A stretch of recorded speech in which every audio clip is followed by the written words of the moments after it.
Assalamualaikum warahmatullahi wabarakatuh.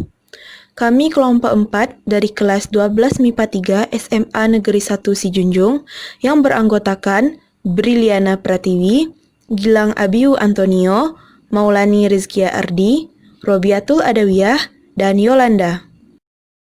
Pada kesempatan kali ini, kami akan mempresentasikan materi sejarah Indonesia tentang ekonomi nasional di awal kemerdekaan. Pada materi ini, terdapat 4 bagian submateri. Yang pertama, masalah ekonomi awal kemerdekaan. Yang kedua, upaya mengatasi masalah ekonomi pada awal kemerdekaan. Yang ketiga, pemikiran ekonomi nasional pada masa demokrasi liberal. Dan yang terakhir, upaya mengatasi masalah ekonomi pada demokrasi liberal. Masalah ekonomi Indonesia di awal kemerdekaan ada 3. Yang pertama, hiperinflamasi.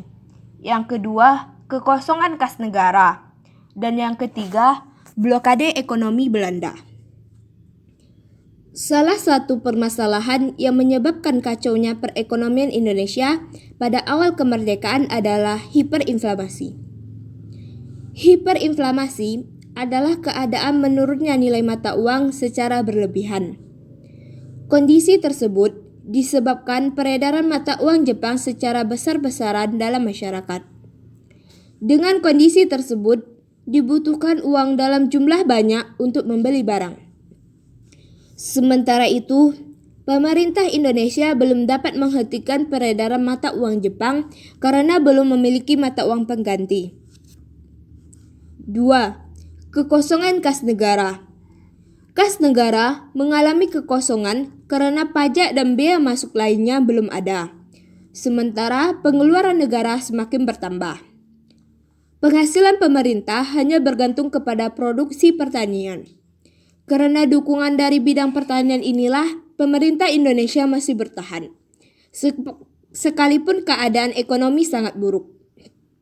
3. Blokade ekonomi Belanda. Blokade oleh Belanda ini dilakukan dengan menutup atau memblokir pintu keluar masuk perdagangan Republik Indonesia, terutama melalui jalur laut dan pelabuhan-pelabuhan penting. Blokade ini dilakukan mulai bulan November 1945. Adapun alasan dari pemerintah Belanda melakukan blokade ini adalah 1. Mencegah masuknya senjata dan peralatan militer ke Indonesia. 2. Mencegah keluarnya hasil-hasil perkebunan milik Belanda dan milik asing lainnya. 3. Melindungi bangsa Indonesia dari tindakan-tindakan yang dilakukan oleh bangsa lain. Upaya mengatasi masalah ekonomi pada awal kemerdekaan.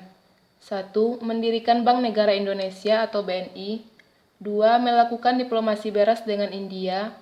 3. Mendirikan Indonesia Office atau Indof di Singapura. 4. Mengadakan konferensi ekonomi. 5. Membentuk Badan Perancang Ekonomi atau Planning Board. 6. Melaksanakan Kasimo Plan. 7. Membentuk Persatuan Tenaga Ekonomi atau PTE. 8. Melaksanakan program pinjaman nasional. Pemikiran ekonomi nasional pada masa demokrasi liberal. Salah satu pemikiran ekonomi nasional pada masa demokrasi liberal yaitu berasal dari Sumitro Joyo Hadikusumo.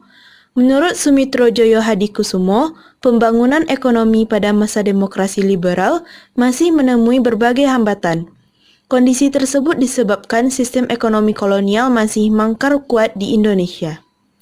Menghadapi kondisi tersebut, Sumitro Joyo Hadikusumo menitik beratkan ekonomi nasional dengan memperkuat sistem perdagangan. Selain itu, pemerintah merangkul kaum pribumi untuk mewujudkan kelas pengusaha pribumi. Upaya mengatasi masalah ekonomi pada demokrasi liberal, yaitu 1. Gerakan Benteng, 2. Gunting Syafruddin, 3. Nasionalisasi perusahaan asing, 4. Sistem ekonomi Alibaba, dan 5. Membentuk Biro Perancangan Nasional. 1. Gerakan Benteng. Sistem ekonomi Gerakan Benteng bertujuan untuk mengubah struktur ekonomi kolonial menjadi struktur ekonomi nasional. Program ini dicetuskan oleh Dr. Sumitro Jojo Hadikusumo, seorang ahli ekonomi Indonesia, yang dituangkan dalam program kerja Kabinet Natsir. Pada dasarnya, sistem ekonomi ini bertujuan untuk melindungi para pengusaha dalam negeri dengan cara memberikan bantuan berupa kredit dan bimbingan konkret. 2. Gunting Syafruddin. Kebijakan ini merupakan pemotongan nilai uang, caranya dengan memotong uang yang bernilai 2,50 ke atas hingga nilainya menjadi setengah. Kebijakan ini dikeluarkan pada tanggal 20 Maret 1950 oleh Menteri Keuangan saat itu, Syafruddin Prawira Negara. Kebijakan ini dilakukan dengan cara menggunting uang kertas menjadi dua bagian kanan dan bagian kiri. Guntingan uang kertas bagian kiri tetap merupakan alat pembayaran yang sah dengan nilai separuh dari nilai nominal yang tertara. Sedangkan guntingan uang kertas bagian kanan ditukarkan dengan surat obligasi pemerintah yang dapat dicairkan beberapa tahun kemudian. Kebijakan ini dilakukan pemerintah guna mengurangi jumlah uang beredar di masyarakat dan menambah kas negara. Yang ketiga, nasionalisasi perusahaan asing. Perkembangan kehidupan ekonomi bangsa Indonesia di masa demokrasi liberal juga tidak lepas dari kehadiran perusahaan-perusahaan asing yang dijadikan menjadi milik pemerintah Indonesia atau lebih dikenal dengan nasionalisasi. Tahap ini dimulai sejak Desember 1958 dengan dikeluarkannya Undang-Undang tentang Nasionalisasi Perusahaan-Perusahaan milik Belanda. Yang keempat, sistem ekonomi Alibaba.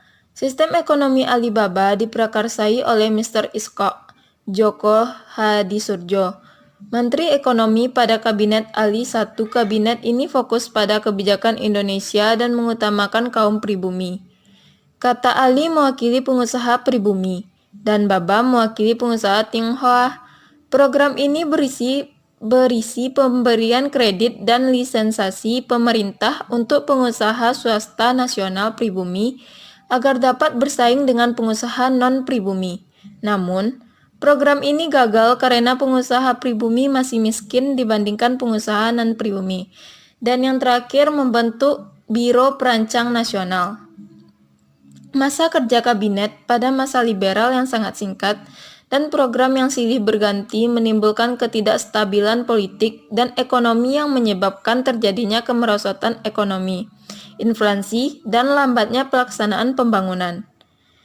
Program yang dilaksanakan umumnya merupakan program jangka pendek, tetapi pada masa kabinet Ali Sastromijoyo II, pemerintahan membentuk Badan Perencanaan Pembangunan Nasional yang disebut Biro Perancangan Negara. Tugas biro ini merancang pembangunan jangka panjang. Insinyur Juanda diangkat sebagai Menteri Perancang Nasional. Biro ini berhasil menyusun rencana pembangun 5 tahun RPLT yang rencananya akan dilaksanakan antara tahun 1956 sampai 1961 dan disetujui DPR pada tanggal 11 November 1958. Tahun 1957, sasaran dan prioritas RPLT diubah melalui Musyawarah Nasional Pembangunan atau MUNAP. Pembiayaan RPLT diperkirakan 12,5 miliar rupiah. Demikianlah penyampaian materi dari kelompok kami dan semoga bermanfaat. Kami sudahi dengan wabillahi taufiq wal hidayah. Wassalamualaikum warahmatullahi wabarakatuh.